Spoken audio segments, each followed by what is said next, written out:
Os meninos, bora? Aí. Olha a visão aqui nossa.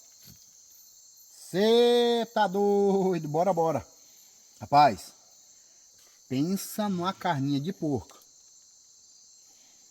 que ficou no capricho. Olha aí os meninos, olha o arroz. Cê tá doido. Eu falei saber cozinhar, né? Brincadeiras à parte.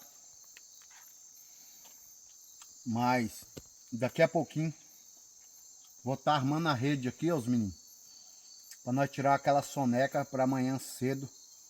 Nós tentar pegar algum peixe aqui para nós comer. Nem que seja as lambarizinhas, né? Que aqui tem muito aqui. Belezinha? Olha aqui para vocês verem, ó.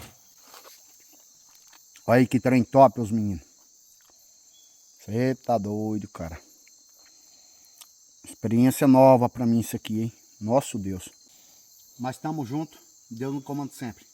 Fui.